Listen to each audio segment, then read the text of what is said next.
Untuk kisah kali ini masih ada sebuah cerita dari tulisannya akun Twitter @telakonstory. Dan untuk kisah yang akan saya bawakan kali ini, yaitu sebuah kisah yang berjudul Warung Makan Gaib ala Stroban.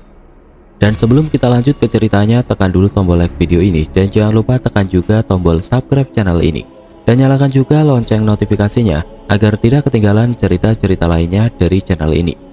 Dan buat teman-teman yang pengen membaca langsung ceritanya, nanti silahkan saja kunjungi linknya yang nanti akan saya sertakan di kolom deskripsi. Dan seperti apa untuk kisah kali ini? Langsung saja kita masuk ke ceritanya.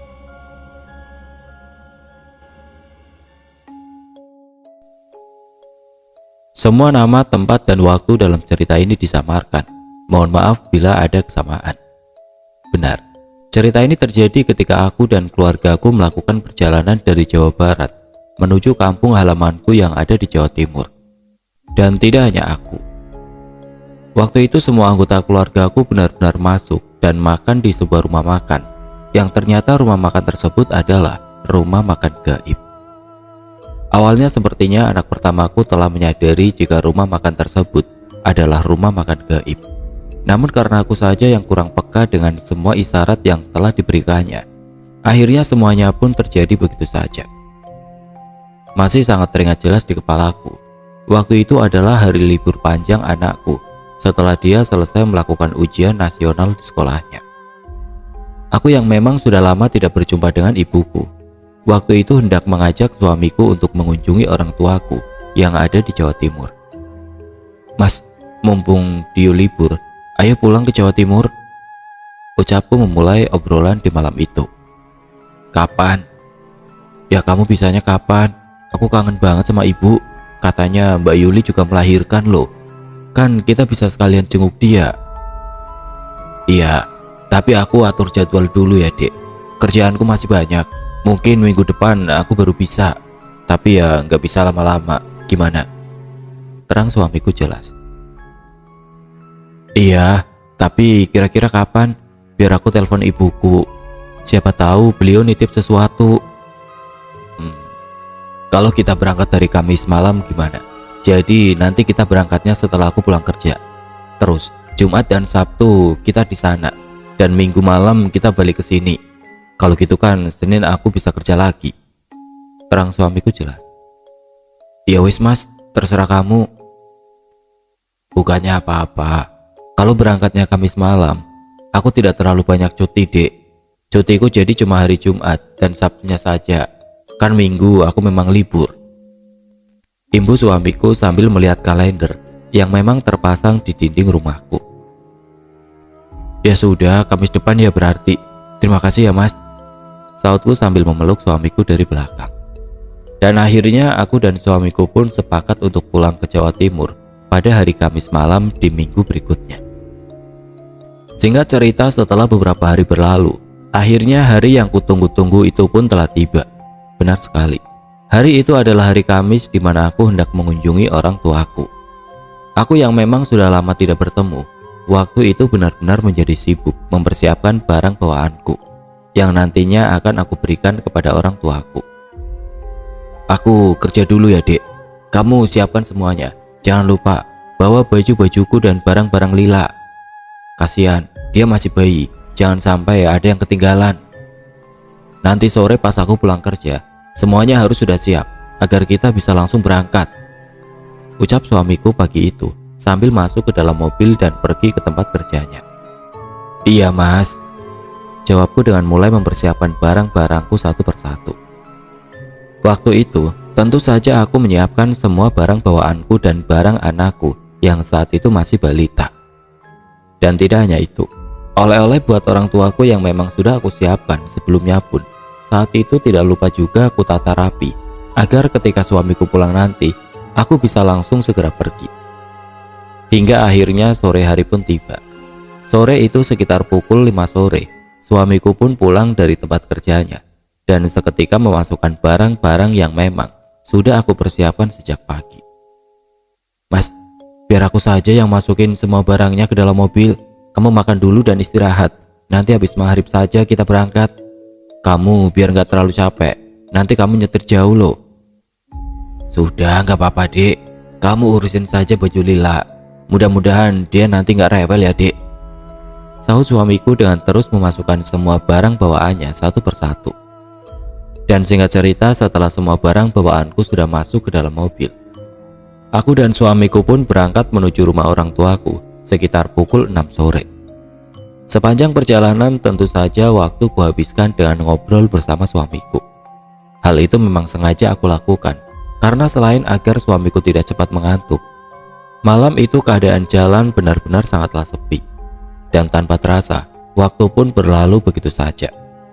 Pinggir jalanan yang awalnya masih terlihat padat dengan pemukiman penduduk, malam itu perlahan mulai sepi dengan tidak adanya rumah yang terlihat berdiri. Hingga akhirnya setelah beberapa jam kemudian, malam itu pun aku sampai di kawasan hutan yang jauh dari keramaian.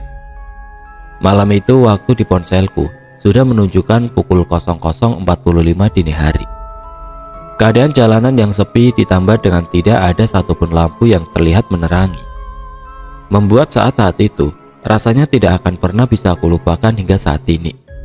Mas, hati-hati ya, ucapku sambil melihat ke arah kanan dan kiri yang di situ yang kulihat hanyalah pepohonan rimbun yang berjejer dengan rapi. Namun untungnya setelah beberapa saat berjalan, malam itu aku tiba-tiba melihat dari kejauhan ada sebuah cahaya kuning kecil yang ketika kami semakin mendekat, ternyata sumber lampu redup tersebut adalah sebuah rumah makan yang sepertinya satu-satunya rumah makan yang ada di kawasan hutan tersebut.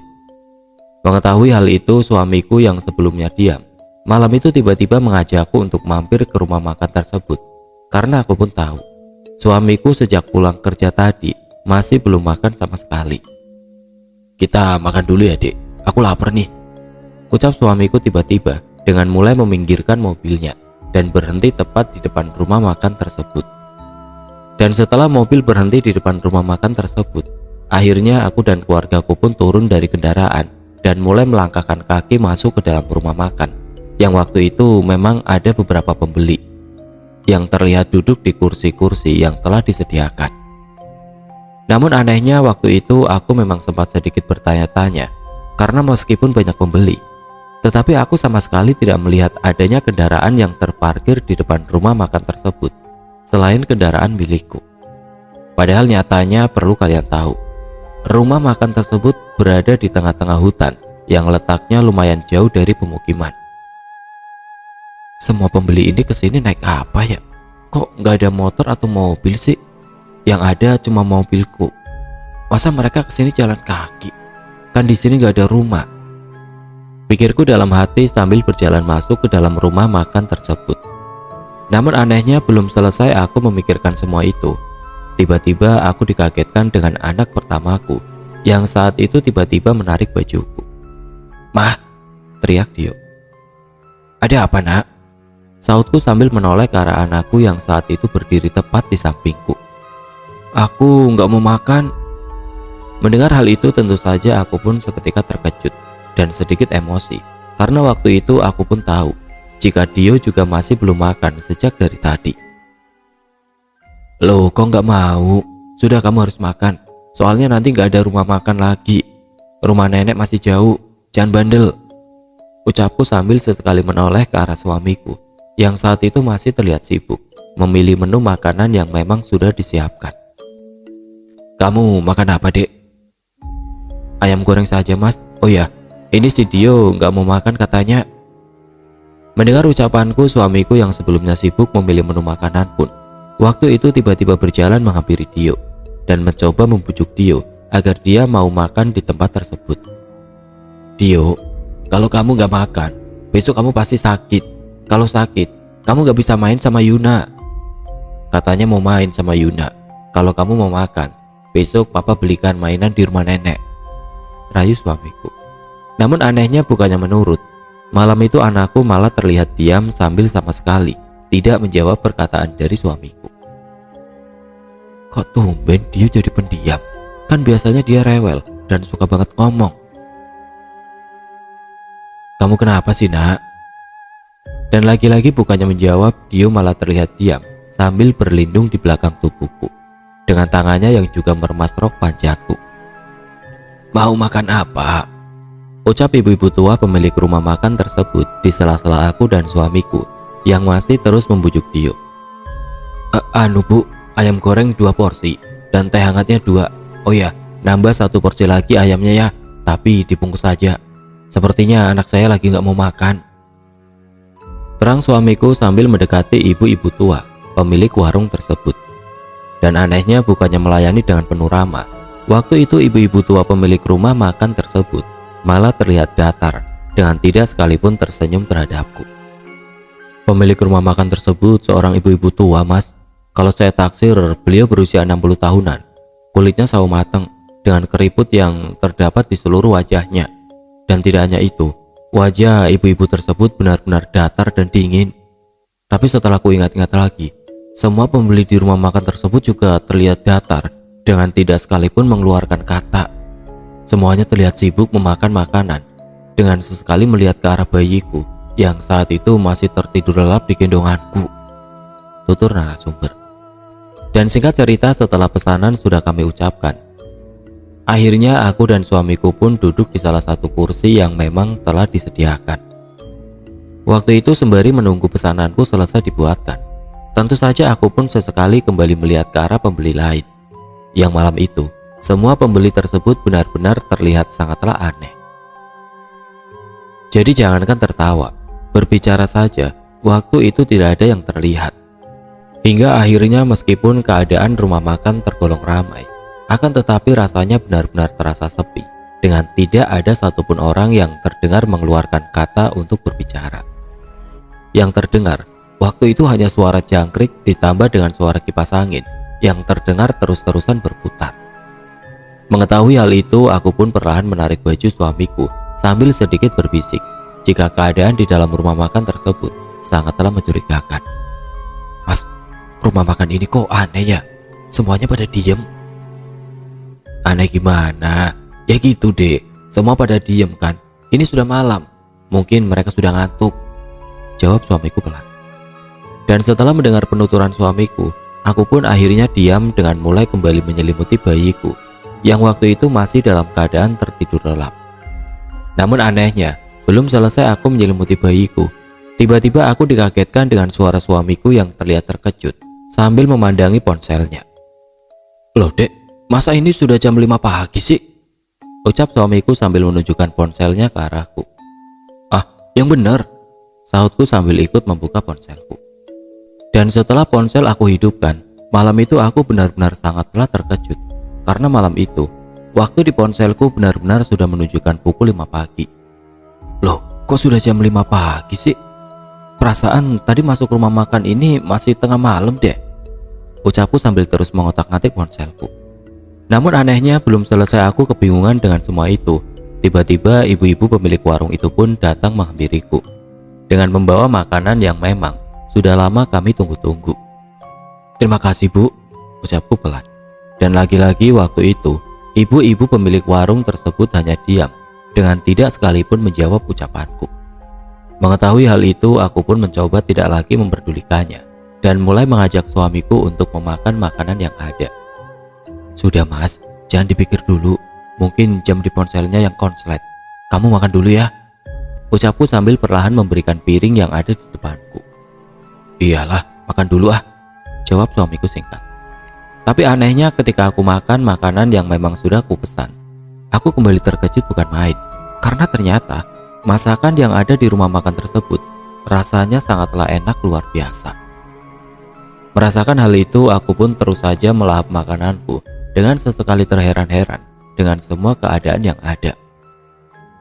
Masakannya enak banget nih, pantesan rumah makan ini ramai, pikirku dalam hati sambil mengarahkan pandanganku ke arah anak pertamaku.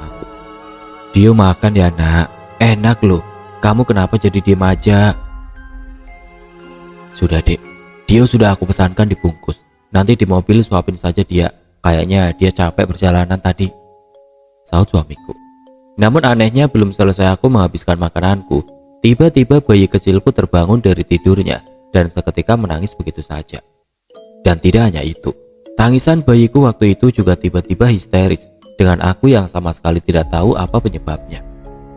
Mengetahui hal itu tentu saja aku pun seketika menenangkannya sebisanya sambil berdiri dan mulai menggoyang-goyangkan tubuhnya. Hingga akhirnya setelah mengetahui semua itu, suamiku pun terlihat mempercepat memakan makanannya dan mulai mengambil bayiku dan digendongnya. Sudah sini, biar aku yang tenangin. Kamu selesain makanannya. Biar aku bawa Lila keluar dulu. Biar aku tenangkan di mobil saja. Di sini takutnya ganggu orang lain. Ucap suamiku dengan seketika berdiri dan keluar dari rumah makan tersebut sambil menggendong bayiku. Dan setelah suamiku pergi, tentu saja waktu itu aku di dalam rumah makan tersebut hanya bersama Dio, yang waktu itu masih saja diam dengan tetap tidak mengeluarkan sepatah kata. Di situ aku terus menghabiskan makananku yang tersisa hanya setengah saja.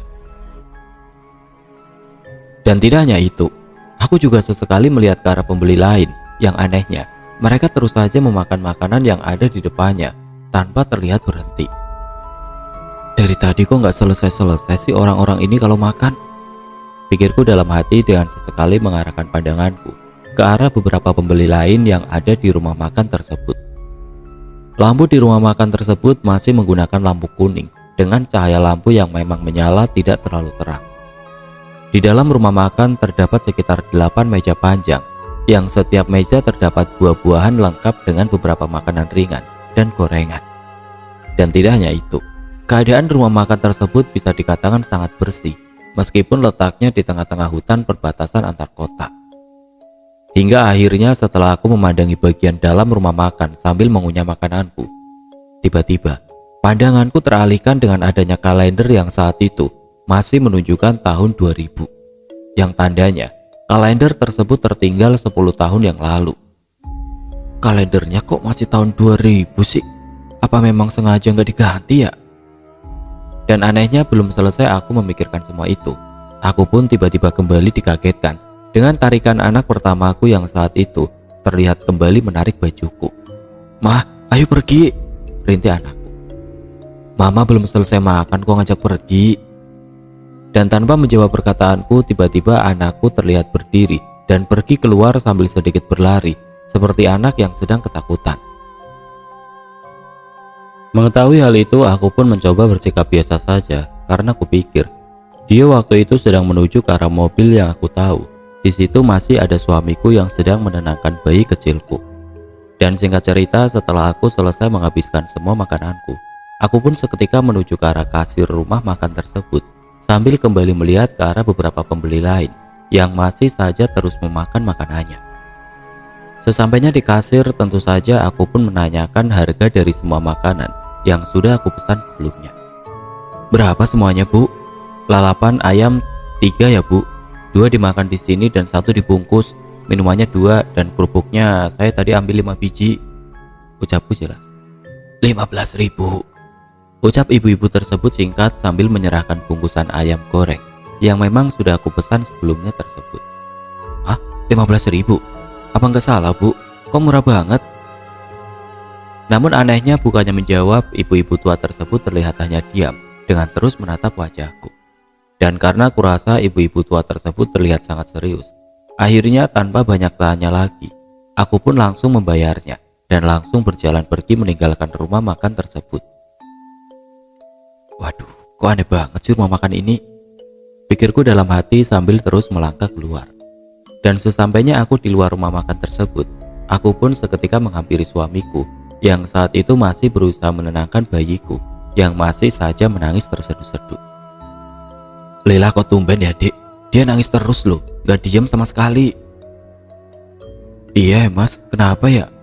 sautku dengan tanganku yang mengambil bayiku dari gendongan suamiku. Namun anehnya belum selesai aku kebingungan dengan keadaan bayiku, Dio yang sebelumnya hanya diam, waktu itu tiba-tiba menangis terseduh-seduh sembari mengajak aku dan suamiku untuk segera pergi dari tempat tersebut. "Mama, Papa, ayo pergi," ucap Dio mengagetkanku. "Kenapa kamu kok nangis? Kamu sudah besar loh, sudah kelas 6 SD. Kok masih nangis?" "Ayo pergi, Pak, cepetan, aku takut." Dan karena kami rasa malam itu anakku sedang melihat sesuatu, akhirnya suamiku pun bergegas menjalankan mobilnya dan kami pun pergi meninggalkan rumah makan tersebut. Sepanjang perjalanan setelah dari rumah makan tersebut, bukannya diam, bayiku benar-benar seolah tidak bisa berhenti menangis. Dan tidak hanya itu, Dio yang biasanya jarang sekali menangis waktu itu tiba-tiba juga ikut menangis histeris. Mengetahui hal itu tentu saja aku dan suamiku pun kebingungan dan mulai cemas dengan keadaan yang sudah semakin mengkhawatirkan.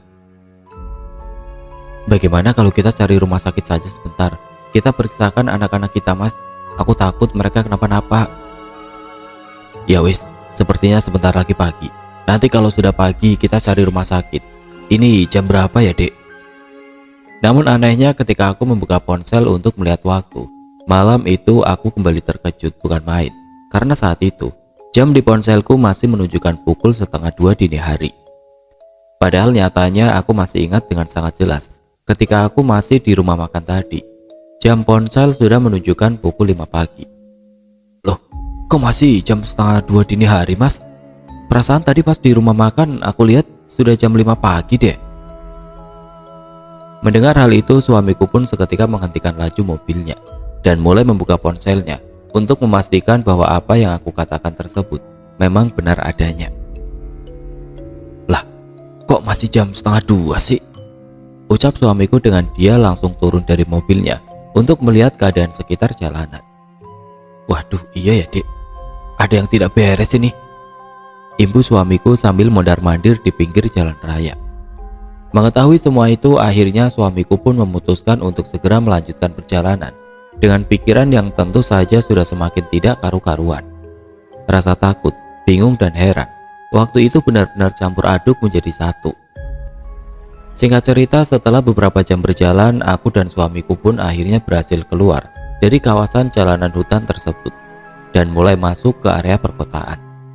Di situ kami sengaja berhenti sejenak sambil kembali memikirkan kejadian yang sudah kami alami.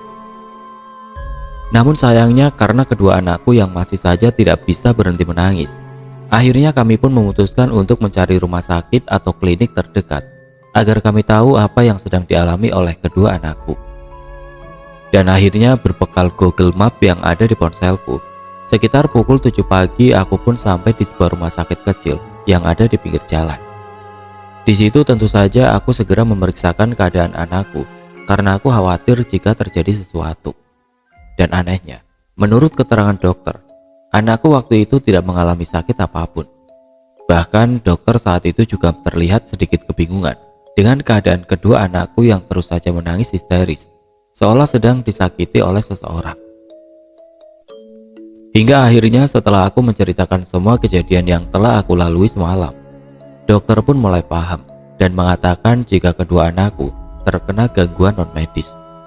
Di situ aku dan suamiku pun seketika lemas dan memutuskan untuk kembali melanjutkan perjalanan menuju rumah orang tuaku agar anakku segera mendapatkan bantuan.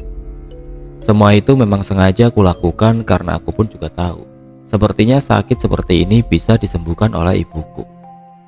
Dan seiring berjalannya waktu, akhirnya waktu pun menunjukkan pukul 3 sore. Aku sampai di rumah ibuku tidak dengan bahagia, namun dengan keadaan bersedih karena keadaan kedua anakku. Di situ anakku seketika dirawat dan diobati oleh ibuku dengan obat-obatan dan doa-doa Jawa yang aku pun tidak tahu apa artinya. Keesokan harinya setelah Dio berhasil sedikit tenang, aku pun perlahan mencoba menanyakan apa yang sebenarnya dia lihat di rumah makan semalam. Menurut Dio, di rumah makan tersebut dia melihat banyak sekali perempuan telanjang bulat dengan rambut yang hanya sebagian. Dan tidak hanya itu, semua perempuan yang Dio lihat semuanya sedang makan anggota tubuh manusia. Ada yang sedang makan jari manusia, telinga manusia, hidung manusia, hingga kaki manusia. Mendengar hal itu aku pun seketika terkejut bukan main, karena aku sama sekali tidak melihat apa yang Dio lihat. Yang aku lihat waktu itu hanya ada beberapa orang makan namun tidak kunjung selesai. Dan akhir cerita, setelah mendengarkan semua penuturan Dio, kami pun ketika kembali pulang ke Jawa Barat tidak berani lagi melalui jalanan tersebut. Kami sengaja memilih jalan tol agar semua keluargaku aman dari gangguan yang tidak aku inginkan. Dan selanjutnya, setelah aku menceritakan semua pengalaman itu kepada saudara dan rekanku yang kebetulan tinggal tidak jauh dari kawasan hutan tempat aku bertemu rumah makan tersebut, mereka semua menjelaskan jika di sepanjang kawasan tersebut sama sekali tidak ada rumah makan yang seperti aku ceritakan. Hal itu dikuatkan dengan beberapa tahun berikutnya ketika aku kembali mudik. Aku sengaja mencoba kembali melewati kawasan hutan itu untuk memastikan keberadaan rumah makan tersebut. Dan nyatanya, aku sama sekali tidak menjumpai rumah makan yang dulu pernah aku hampiri tersebut. Kenyataan tersebut tentu saja seketika membuat aku terheran-heran dengan apa yang sudah aku temukan. Bahkan aku pun juga masih ingat, nasi bungkusan yang dulu sempat dibungkus, waktu itu isinya pun juga nasi dan lalapan ayam, sesuai dengan apa yang sudah aku pesan. Semuanya benar-benar nampak normal, dengan tidak ada sedikit pun tanda-tanda jika rumah makan tersebut nyatanya adalah rumah makan setan. Dan akhirnya kini pengalaman tersebut menjadi sebuah cerita tersendiri di dalam hidupku. Kini meski Dio dan Leila sekarang sudah tumbuh dewasa, aku masih saja sering menceritakan tentang pengalaman ini kepada mereka, bahwasanya kita sekeluarga pernah makan di rumah makan yang tidak kasat mata. Dalam cerita ini narasumber tidak memberikan informasi pasti tentang di mana letak persis dari rumah makan gaib tersebut. Namun setelah kami gali lebih dalam lagi, kami menduga jika letak rumah makan gaib tersebut ada di kawasan Alas Roban. Hal itu dikuatkan dengan berbagai bukti dan cerita dari narasumber yang memang sengaja tidak diperkenankan untuk dibagikan. Terlepas dari itu semua, semoga dengan adanya pengalaman seperti ini membuat kita bisa lebih berhati-hati lagi dalam berpergian.